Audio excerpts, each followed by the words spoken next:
할렐루야. 우리 옆에 분들과 함께 사랑하겠습니다. 하나님은 당신을 사랑하십니다. 하나님은 당신을 사랑하십니다. 당신이 있어서 참 행복합니다. 당신이 있어서 참 행복합니다. 참 잘 오셨습니다. 참 잘 오셨습니다. 할렐루야. 하나님의 은혜가 오늘 예배한 우리 모든 성도들 신령과 가정 위에 충만하게 임하시기를 주님의 이름으로 간절히 축원합니다. 오늘 저는 우리가 함께 읽은 요한복음 15장 16절의 말씀을 통해서 하나님의 무조건적인 선택하심이라는 제목으로 말씀을 함께 전하기를 원합니다. 지난 시간에 말씀을 드렸습니다만 제가 이렇게 설교하는 것은 칼빈주의 5대 교리 또는 구원의 5대 교리라는 큰 신학적인 전제 하에서 여러분들에게 말씀을 전하고 있는 것입니다. 다시 말하면 우리 대한예수교 장로회 우리 교인으로서 또는 하나님의 구속사를 믿는 하나님의 거룩한 백성으로서 우리의 구원이 어떻게 이루어져 가는 것인가, 어떻게 우리의 구원이 이루어졌는가에 대한 기본적이고 근본적인 부분들에 대해서 오늘 말씀을 전하는 겁니다. 뿐만 아니라 이 말씀을 전하면서 예수 그리스도의 복음, 하나님께서 이 세상에 허락하신 구원의 복음이 어떤 복음인지를 분명히 깨달아 오늘 나 자신의 상태를 점검해보고 지금 내가 하나님의 온전한 구원의 삶을 누리고 있는가를 점검해보며 혹시 말씀 중에 그렇지 못하다는 사실을 깨닫는다면 속히 예수 그리스도를 구주로 영접하여 구원 얻는 자리, 영생의 자리에 이르는 그런 결단이 있기를 바랍니다. 오늘 우리가 사는 이 사회에는 참 교회들이 많이 있죠. 그리고 교회들마다 오늘 우리와 같은 시간에 동일한 예배를 드리고 강단에서 말씀이 선포되어집니다. 뿐만 아니라 오늘날에는 복음 증거자들이 참 많이 있습니다. 그래서 여러 가지 방면으로 복음을 증거하는 전도자들이 있어서 세상에 사람들이 복음을 듣든지 아니 듣든지 복음 전하는 일에 최선을 다하고 힘을 쓰고 있습니다. 자, 그런데 이 복음의 현장에 복음 증거의 현장에 나가보면 그 일들이 얼마나 치열한 영적인 전쟁이 이루어지고 있는지를 우리 너무나도 잘 압니다.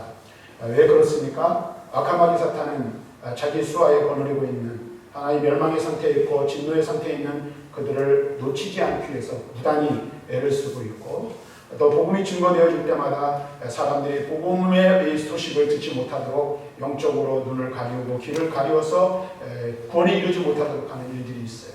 그래서 복음 증거의 현장은 언제나 영적인 치열한 전쟁이 일어나게 마련입니다. 또 우리가 복음을 증거하다 보면 하나님께서 역사하시는 그 놀라운 능력들을 우리는 늘 경험할 수가 있게 됩니다. 그래서 제가 오래전에 여러 번 말씀을 드렸습니다만은 여러분들이 하나님의 살아계심을 경험하기를 원한다면 복음을 증거해 보아야 해요. 나가서 전도의 현장에 나아가고야 하고 사람들에게 복음을 증거해보면 그 삶 속에서 복음 증거 현장 속에서 하나님이 어떻게 역사하시는지를 우리는 정말로 피부 깊숙이 깨달을 수가 있습니다. 그런데 복음을 전하다 보면 한 가지 우리가 의문점이 드는 것이 있습니다. 그것이 무엇이냐면 이 복음 증거가 참 어렵고 또 힘들지만 이 복음이 우리를 살리는 생명의 복음이고 우리에게 영생을 가져다주는 구원의 복음인데 이 복음을 듣는 사람들의 자세 혹은 태도 또는 다른 말로 하면 반응이 각각 다르다는 사실을 우리는 알 수가 있습니다. 어떤 이들은 이 복음을 들을 때 복음의 문이 마음의 문이 활짝 열려 이 복음을 쉽게 받아들이고 그 자리에서 예수 믿기로 작정하는 사람들이 있는가 하면 어떤 이들은 그 심령이 강팍하여서 복음을 힘써 증거하고 그 영혼을 구원하기 위해서 부단히 노력하고 기도하고 그 사람을 위해서 공을 들여 계속해서 복음을 전해보지만 어떤 이들은 그 복음 심령의 문이 완전히 닫혀 있어서 복음을 받아들이지 못하고 구원에 이르지 못하는, 복음에 이르지 아니하는 그런 사람들이 있음을 보게 된다는 것입니다. 그렇다면 왜 어떤 사람들은 마음의 문이 열려 복음을 받아들이고 어떤 사람은 그 마음의 문이 열리지 않아요 복음을 받아들이지 못하는 걸까? 않는 걸까? 라는 것을 우리는 한번 심각하게 고민해 보아야 되는 거예요. 오늘 이 자리에 나와 있는 저와 여러분들은 언제인지는 알지 못하지만 각자가 예수를 만나고 복음을 들을 때가 있었어요. 그리고 그 복음을 받아들여 오늘 예수 믿기로 작정하고 영생의 복을 누리며 이 자리에 나와서 살아계신 하나님을 예배하는 거예요. 그래서 우리는 어떤 면에서는 굉장히 축복자예요. 이 자리에 앉아있는 게 축복이고 하나님을 아버지라 부르는 것이 축복이잖아요. 왜 그럴까요?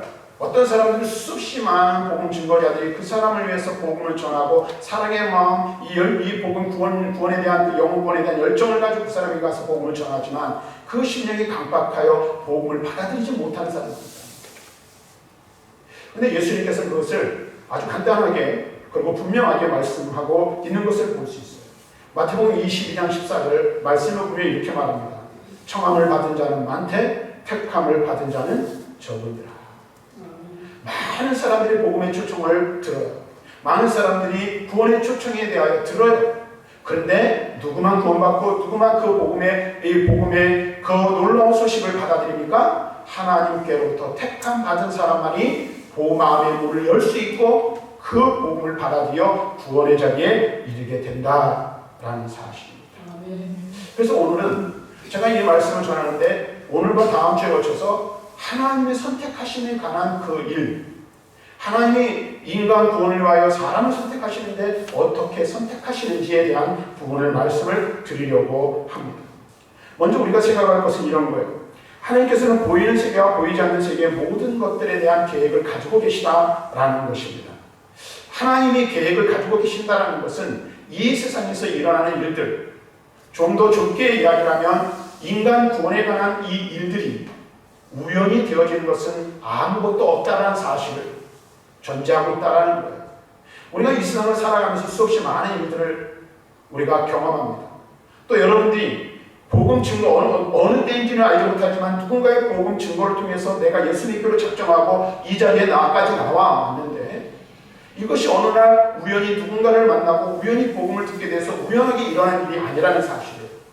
우리가 예수를 믿고 구원받아 하나님의 거룩한 백성 된 것은 그리고 이 세상 만물이 조성되어지고 이 세상에서 되어지는 모든 일들은 다 누구의 계획 가운데 되어지는 거라는 거예요?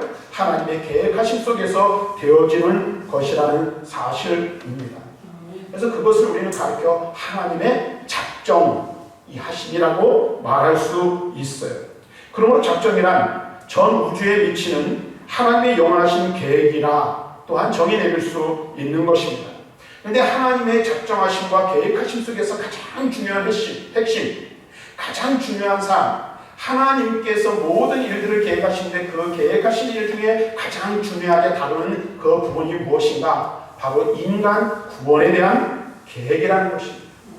하나님께서 수없이 많은 계획들을 세우시고 이 세상 만물을 다스려 가시는데 이 세상 만물을 운영하시는 모든 일들 중에 가장 중요하게 여기시는 것이 바로 저와 여러분 이 세상에 택하신 하나님의 거룩한 백성들을 구원하시는 일들이라는 것입니다.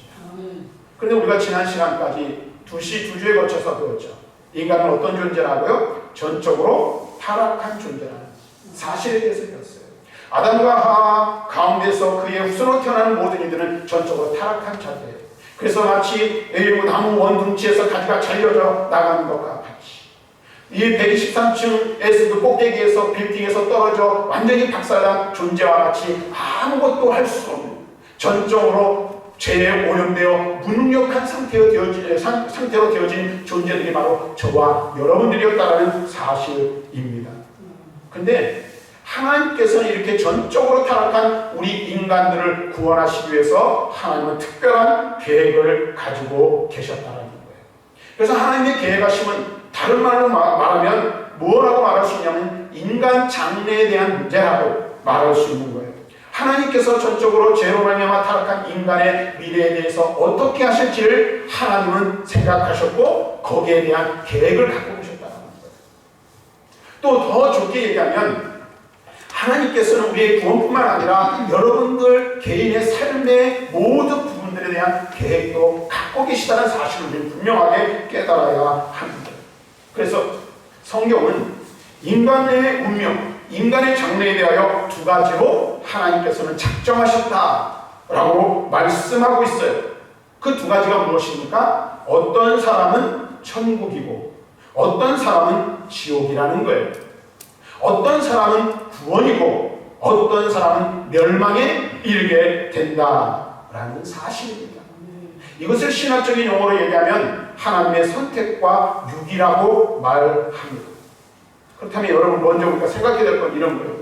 도대체 그렇다면 이 선택과 유기 중에 유기라는 것은 무엇인 것일까? 이 유기를 우리가 잘못 이야기하면은 버려버렸다라는 그런 뜻으로 해석할 수가 있어요. 근데 그런 뜻은 아니라는 거예요. 그냥 놔두셨다.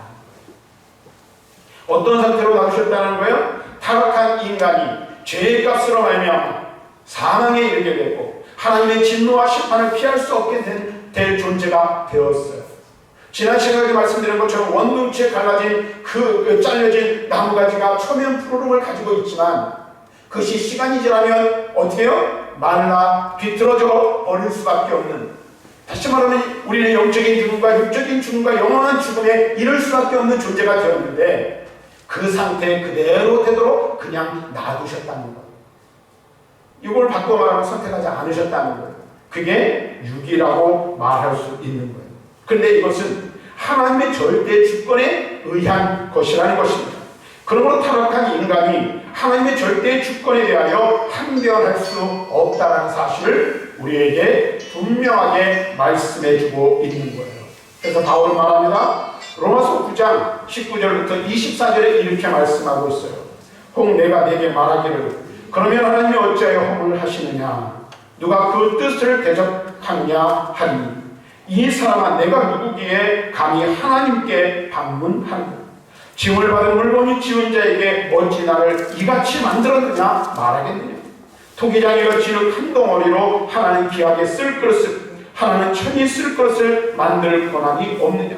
만일 하나님이 그의 진노를 보이시고 그의 능력을 알게 하고자 하사 멸하기로 준비된 진노의 그릇을 오래 참으심으로 가능하시고 또한 영광 받기로 얘기하신 바 국률의 그릇에 대하여 그 영광의 풍성함을 알게 하고자 하셨을지라도 무슨 말을 하리요. 이 그릇은 우리니 곧 유대인 중에서뿐 아니라 이방인 중에서도 부르신 자니라. 토기장이가 질그릇을 만드는데 귀한 그릇을 만들고 천한 그릇을 만들 수 있어요. 근데 귀한 그릇을 만들고 천한 그릇을 만든다고 이 토기가 그 토기장에게 뭐라 말할 수 없다는 거예요. 지으심을 받은 자가 지으신 분에 대하여 뭐라고 항변할 수 없다라는 사실. 왜? 절대 주권이 누구에게 있기 때문이에요? 하나님께 있기 때문이라는 사실. 이렇듯 구원이냐 혹은 아니냐에 대한 하나님의 영원하신 계획 작정을 우리는 그것을 이름하여 하나님의 예정이라고 부릅니다. 그러므로 예정은 작정의 일부이고 또한 선택과 유기로 나뉘어지게 된다는 사실이에요. 그래서 다시 한번 말씀드리면 유기라는 건 뭐예요? 버리신 게 아니라 그냥 놔두셨다는 뜻이에요. 그 상태 그대로 놔두셨다는 뜻이에요. 자, 그럼 선택이라는 것은 무엇일까? 선택은 문자 그대로 골라서 뽑는다는 뜻이잖아요. 그렇다면 누구를 골라 뽑는 것인가 하는 것입니다. 하나님께서 마치 눈을 딱 감고 제비를 뽑듯이 아무거나 무작위로 뽑아내시는 것일까? 아니라는 거예요. 하나님이 뽑으시는데 누구를 뽑으시는 거예요? 구원하시기로 예정한 자, 미리 정하신 자를 뽑아내신다라는 것입니다. 그래서 로마서 8장 28절부터 30절 말씀을 보면 우리가 잘 아는 말씀이 나오는데 이런 말씀이 있습니다. 우리가 알거니와 하나님을 사랑하는 자 곧 그의 뜻대로 부르심을 입은 자들에게, 그의 뜻대로 부르심을 입은 자들이에요. 모든 것이 합력하여 선을 이루느니라. 하나님이 미리 아신 자들을 또한 그 아들의 형상을 본받게 하기 위하여 미리 정하셨습니다. 이는 그로 많은 형제 중에서 맏아들이 되게 하려 하심이니라. 또 미리 정하신 그들을 또한 부르시고 부르신 그들을 또한 의롭다 하시고 의롭다 하신 그들을 또한 영화롭게 하셨느니라 라고 말씀하고 있어요. 여기서 우리가 주목해야 될 것이 무엇입니까? 그의 뜻대로 부르심을 입은 자들이 있다는 거예요. 하나님 안에서 그렇게 하셨다라는 거예요. 미리 정하신 자들이 있다라는 거예요. 정하신 자들을 부르시고 부르신 그들을 오늘 의롭다 하시고 영화롭게 하시는 것이 하나님의 뜻이라고 말하고 있는 것입니다. 베드로전서 2장 8절과 9절 말씀에 보면 또 이렇게 말합니다. 또한 부딪히는 돌과 걸려 넘어지게 하는 바위가 되었다 하였느니라.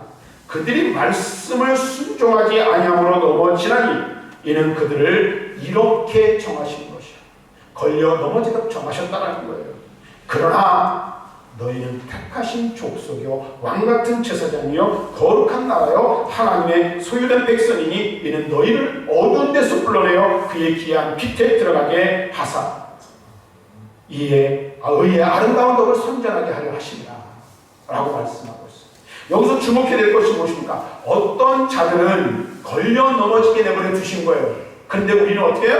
하나님이 택하신 족속, 하나님이 택하신 자들을 어두운 가운데서 불러내셨다라고 말씀하고 있다라는 거예요. 또 사도행전 13장 48절 말씀을 보니까 이렇게 말해요. 이방인들이 듣고 기뻐하여 하나님의 말씀을 찬송하며 영생 주시기로 작정된 자는 믿더라. 다 믿더라. 누가 믿어요? 영생 주시기로, 구원 주시기로 작정된 자들이 믿는다는 거예요. 똑같이 복음을 듣고 똑같이 주의 말씀을 들어요. 그러나 누가 마음의 문을 열고 누가 그 복음을 받아들여 구원의 자리에 이르는 거예요? 하나님이 작정하신 영혼들이 복음의 말씀을 듣고 구원의 자리에 이르게 된다는 거예요. 구원하시기로 작정된 자들이 믿음의 자리에 이르게 된다라는 사실입니다. 이것이 구원요, 이것이 바로 하나님의 선택입니다. 성경은 우리에게 분명히 말씀하고 있습니다. 저와 여러분도 하나님의 선택하심으로 말미암아 복음을 듣고 구원의 자리에 이르게 되었다라는 사실입니다. 그래서 성경을 보면 예수님께서는 하나님의 선택하심에 대하여 자주 양과 염소, 알곡과 가라지 이런 것들을 비유를 들어서 말씀하고 있는 것을 볼 수 있어요. 앞에서 말씀드렸죠. 마태복음 22장 14절에 뭐라고 말합니까? 청함을 받은 사람은 많지만 택함을 받은 사람은 적다라는 거예요. 많은 사람들, 이 세상 모든 사람들에게 복음이 증거되어져요. 그런데 그 복음을 듣고 구원의 자리에 이르는 사람은 하나님이 정하신 사람들 뿐이라는 사실이에요. 그래서 마태복음 13장 47절부터 50절 말씀을 보면 말하죠. 천국은 마치 바다에 치고 각종 물고기를 모는 그물과 같으니 그물에 가득하며 물가로 끌어내어 앉아서 좋은 것은 그릇에 담고 못된 것은 내버리느니라. 세상 끝에도 이러하리라. 천사들이 와서 의인 중에서 악인을 갈라내어 풀무불에 던져놓으니 거기서 울며 이를 갈미 있으리라. 물고기들이 물고기를 잡아요. 그러나 어때요? 좋은 것과 나쁜 것을 갈라내는 거죠. 하나님께서 택하시기로 작정한 영혼들만 구원받게 되어 있다라는 거예요. 그래서 선택은 하나님의 예정을 의미하는 거예요. 구원하시기로 미리 정하신 것을 말하는 것입니다. 여러분 보세요. 그래서 저와 여러분들이 예수 그리스도의 복음을 듣고 그것을 받아들여 구원의 자리에 이르고 이 시간 하나님을 아버지라 부르며 예배하는 것은 뭐예요? 하나님의 선택하심에 의해서 되어진 것이라는 사실이에요. 저와 여러분이 택함받은 하나님의 거룩한 백성이라는 거예요. 자, 근데 여기서 이제 하나 더 말씀을 드리려고요. 그렇다면 하나님의 선택은 어떤 선택인가 하는 거예요. 하나님께서는 어떤 사람은 그냥 놔두시고 어떤 사람은 택하셔서 구원하셨어요. 그럼 하나님의 택하신 그것이 어떤 것이냐는 거예요. 성경은 뭐라고 말해요? 하나님의 선택은 무조건 이 선택이라고 말하고 있다라는 거예요. 한번 여러분 근데 이 사람들 오해할 수 있어요. 이 어떤 선택을 한다 하면 선택에는 반드시 뭐가 필요해요? 대상과 조건 혹은 관계가 필요한 거예요. 그런데 그런 것과 관계없이 뽑는 것, 그것과 관계없이 택하는 것을 무조건적인 선택이라는 거예요. 여기서 우리가 오해할 수 있는 부분도 있죠. 고른다라고 말하니까 마치 어떤 조건을 찾는 것과 같다라는 느낌이 들잖아요. 예를 들어서 여러분들이 마트에 가서 물건을 사요. 그렇죠? 과일을 사거나 야채를 사요.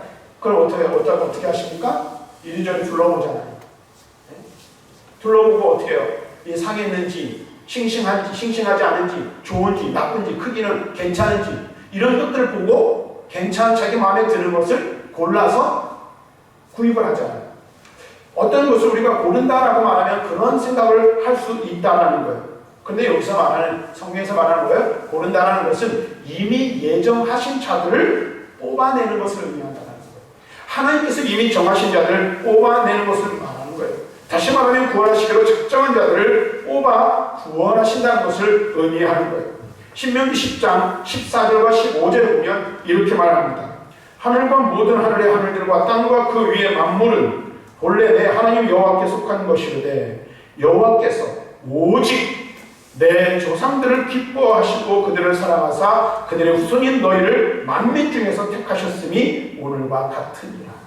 누구만 택했다는 거예요? 오직 내 조상들을 기뻐하사 그들과 그들의 후손을 택하셨다라고 말씀하고 있어요. 여기서 우리가 주목해야 될 것은 수많은 나라와 수많은 민족이 있어요. 근데 그 가운데 구원하기로 작정하신 그 사람들, 그 민족을 선택하셨다라는 거예요. 누가복음 15장에 보면 비유의 이야기가 나오는데 거기는 어떤 비유가 나오면 잃은 것들에 대한 비유를 이야기하고 있어요. 특별히 잃은 양, 잃은 드라크마에 관한 비유가 나오는데 그것도 마찬가지예요. 잃어버린 것을 찾는 거예요. 자, 그렇다면 여러분, 조건이란 무엇일까요? 하나님 우리를 선택하시는데 거기에 조건이 있는가 하는 것입니다. 이 조건의 사전적 정의를 보면 상태, 신분, 지위 또는 사정, 자격, 공로 이런 것들을 예를 들어 나와 있어요. 그런데 보세요. 하나님께서 우리를 구원하시기로 선택하셨을 때 어떤 상태를 참작하셨는가? 혹은 어떤 적정한 자격이 갖추어진 것을 보셨는가? 또는 그 사람의 지위나 공로를 심사한 결과 적정한 자격이 갖추어져 있기 때문에 선택하셨는가 하는 거예요. 성경은 말합니다. 그렇지 않다. 그렇지 않다. 하나님의 예정, 하나님의 선택은 인간 편에 아무 조건과 관계없이 무조건적인 예정이고 무조건적인 선택이라고 말합니다. 그래서 이것을 다시 말하면 하나님의 절대 예정이요 절대 선택이라고 말할 수 있어요. 인간과 상대하여 그 상대적인 어떤 평가에 의하여 구원하시기로 정하여 나온 결론이 아니라 하나님의 일반적인 계획, 일반적인 선택에 의해서 우리가 구원받았다라는 거예요. 그러므로 무조건의 참 의미는 구원을 인간 편의 공로에 돌리지 않고 따라서 인간에게는 아무런 구원받을 만한 자격도 조건도 없다는 것을 알려주시기 위해서 이렇게 말씀하고 있다는 거예요. 다시 말하면 저와 여러분들이 구원받은 것이 내가 무엇인가 하나님 앞에 구원받을 만한 것이 있어서 나를 구원하셨다는 것이 아니라는 사실을 깨닫도록 하시기 위해서 무조건적인 선택을 하셨다는 사실을 말씀해 주고 있다는 거예요. 그래서 우리가 잘 아는 말씀 에베소 2장 8절과 9절에 말하죠. 너희는 그 은혜에 의하여 믿음으로 말미암아 구원을 얻었나니 이것은 너희에게서 난 것이 아니요 하나님의 선물이라. 행위에서 난 것이 아니니 이는 누구든지 자랑하지 못하게 하려 합니다. 우리가 하나님의 선택하심을 받아 구원받은 것이 뭐라고요? 하나님의 은혜에 의한 선물이라고 말하고 있어요. 선물은 조건 없이 주어지는 거예요. 대가 없이 주어지는 거예요. 또 로마서 9장 11절부터 13절에 이렇게 바울은 말합니다. 그 자식들이 아직 나지도 아니하고 무슨 선이나 악을 행하지 아니한 때에 택하심을 따라 되는 하나님의 뜻이 행위로 말미암지 않고 오직 부르시는 이로 말미암아 서게 하려 하사. 그러면서 구약의 이야기를 끌어옵니다. 리브가에게 이르시되 큰 자가 어린 자를 섬기리라 하셨나니 기록된 바 내가 야곱은 사랑하고 에서는 미워하셨다 하심과 같으니라. 북중에 두 민족을 주셨는데 큰 자보다 누구를 더 사랑하셨어요? 큰 자를 미워하고 작은 자를 사랑하셨다는 거예요. 그게 누구입니까? 야곱과 그의 후손들이에요. 그럼 북중에 있는 그 야곱을 사랑하신 것이 야곱에게 어떤 조건이나 어떤 자격이 있어서 그런 것인가? 그렇지 않다라는 거예요. 사랑받을 만한 어떤 조건이 있지 않았지만 하나님의 주권적인 선택에 의해서 하나님께서 작은 자의 야곱을 사랑하셨다. 또 디모데후서 1장 9절에 말합니다. 하나님이 우리를 구원하사 거룩하신 소명으로 부르심은 우리의 행위대로 하심이 아니요 오직 자기의 뜻과 영원전부터 그리스도 예수 안에서 우리에게 이루신 은혜대로 하심이라. 우리를 구원하시기로 작정하시고 선택하신 것은 우리에게 어떤 조건이 좋은 조건이 있어서 된 게 아니라는 거예요. 하나님의 일방적인 선택이요 하나님의 은혜에 의한 것이라는 사실이에요. 지난 시간에도 말씀을 드렸죠.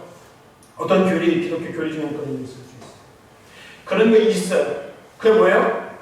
인간 편에서 이 인간이 우리는 123층 높은 555m 꼭대기에서 떨어져 완전히 박살나 죽은 존재라고 하는데 2층에서 떨어진 거예요.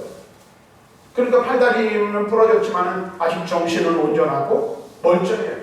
그래서 얼마든지 내가 손가락을 물러 가져다가 손을 가져다가 119 누르면 앰뷸런스가 와가지고 나를 병원으로 이송하면 살아날 가능성이 있는 거예요. 다시 말하면 이 말은 무슨 말이냐면 내가 손을 뻗기만 하면 하나님께서 내 손을 잡아주신다는 거예요. 아니라는 것입니다. 나에게는 어떻게 해요? 구원받을 만한 가치도, 구원받을 만한 조건도, 영적으로 살아날 수 있는 어떤 것도 갖추고 있지 못해요. 완전히 죽었던 자들이 우리를 하나님께서 무조건적으로 하나님의 은혜로 선택하셔서 우리를 살리시고 구원하셨다라는 것입니다. 다시 말하면 하나님께서 우리를 선택하여 구원하심은 우리에게 구원받을 만한 어떤 자격이나 조건이 갖추어져서가 아니라는 것입니다. 우리는 어떠한 자격도 조건도 갖추지 못한 자들입니다. 전적으로 타락했고 완전한 영적 죽음의 상태에 있어서 영원한 죽음으로 나아가는 자들이라는 사실입니다. 하나님께서는 그러한 우리를 아무 조건 없이 선택하시고 구원하시기로 작정하신 것입니다. 무조건적인 선택의 구원은 오직 하나님의 사랑, 하나님의 긍휼하심에 근거를 두고 있는 것입니다. 그래서 예수님을 통해서 말씀하셨어요. 요한복음 16장 3장 16절 17절에 말합니다. 하나님의 세상을 이처럼 사랑하사 독생자를 주셨으니 이는 그를 믿는 자마다 멸망하지 않고 영생을 얻게 하려 하심이라. 하나님이 그 아들을 세상에 보내신 것은 세상을 심판하려 하심이 아니라 그로 말미암아 세상이 구원을 받게 하려 하십니다. 오직 하나님께서 우리를 무조건적인으로 선택하시고 구원하신 것은 뭐예요? 하나님의 사랑에 근거한 거예요. 하나님의 긍휼하심에 근거한 거예요. 우리는 아무 조건, 아무 자격, 아무 공로 없으나 그러한 우리를 불쌍히 여기시고 긍휼히 여기시고 사랑하셨어요. 그의 아들을 이 세상에 보내셔서 그 아들을 우리 죄를 대신 지게 하시고 대속의 죽음을 죽게 하심으로 저와 여러분을 구속하셨다는 사실. 오직 하나님의 택하심 받은 자들만이 그 복음을 듣고 반응하여 성령의 깨닫게 하시는 은혜로 말미암아 구원의 자리에 이르게 된다는 사실입니다. 오늘 저와 여러분들이 그 은혜를 이미 입은 거예요. 내가 오늘날 내 아버지 또 내 어머니, 내 친구, 내 이웃 누군가를 통해서 복음을 들었잖아요. 그렇죠? 그래서 내가 믿어서 구원받은 것 같지만 아니라는 거예요. 그 사람을 통해 복음이 증거되게 하시고 복음을 전한 그 사람이 복음을 전할 때 우리 속에서 성령이 역사하셔서 우리로 하여금 복음의 말씀을 깨닫게 하시고 마음의 문을 열도록 하시고 우리에게 살아있는 감각을 주셔서 복음의 말씀을 붙잡고 구원의 자리에 이르게 하셨다는 거예요. 전적인 뭐예요? 하나님의 택하신 가운데 되어집니다. 전적인 하나님의 능력의 역사로 말미암아 우리의 구원이 되어졌다는 사실을 우리는 분명하게 기억해야 하는 것입니다. 다음에도 말씀을 드리겠지만 그래서 우리의 구원은 완전한 구원이에요. 우리의 구원은 온전한 구원이에요. 우리의 구원은 취소할 수 있거나 물릴 수 있는 것이 아니에요. 그래서 한번 구원받은 자는 영원토록 그 구원이 변하지도 없어지지도 아니한다는 사실을 알아야 돼요. 왜요? 하나님이 하신 일이기 때문에 그렇습니다. 하나님이 우리를 구원하셨기 때문에 이 구원의 복음을 굳게 붙잡아야 돼요. 이 구원의 복음을 굳게 붙잡고 내게 은혜로 구원 베푸신 그 하나님 앞에 우리는 어떻게 해요? 마음과 정성을 다하여 하나님을 우리도 사랑하고 그 하나님을 최선을 다하여 섬겨야 하는 거예요. 그뿐만 아니라 오늘 우리가 하나 더 기억해야 될 건 뭐예요? 누가 하나님의 택하심을 받은 자인지 알지 못해요. 그래서 성경은 말합니다. 하나님은 모든 사람이 구원 얻는 자리에 이르기를 원하시다라고 말씀하고 있어요. 아직도 택함받은 자들이 복음의 말씀을 듣지 못하고 구원의 기쁜 소식을 듣지 못하여 구원의 자리에 이르지 못한 이들이 있을 수 있다는 거예요. 그래서 오늘날 예수 그리스도의 복음을 듣고 구원받은 자들에게 주신 사명이 무엇입니까? 나를 구하는 그 생명의 복음, 구원의 복음을 널리 증거하여 하나님의 택하신 거룩한 백성이 복음에 반응하여 복음을 듣고 구원의 자리에 이르도록 하는 사명을 저와 여러분들에게 주신 줄로 믿습니다. 교회를 세우신 목적도 저와 여러분들을 교회로 부르신 이유도 바로 이 복음을 증거하도록 하시기 위해서라는 거예요. 그러므로 저와 여러분 우리 모두는 먼저는 하나님 앞에 우리를 구원하신 하나님의 그 크신 놀라운 은혜에 감사하고 하나님 앞에 영광 돌릴 뿐만 아니라 아직도 예수 그리스도를 알지 못한 수많은 하나님의 택하신 거룩한 백성들을 위하여 세상에 복음을 증거하고 복음을 전하고 구원의 복음을 알리는 사명을 감당하는 저와 여러분들이 되어야 할 줄로 믿습니다. 이 일에 저와 여러분이 부르심을 받았으니 하나님 앞에 귀하게 순종함으로 말미암아 아름답고 귀하게 쓰임받는 우리 모든 성도들이 되시기를 주님의 이름으로 간절히 축원합니다.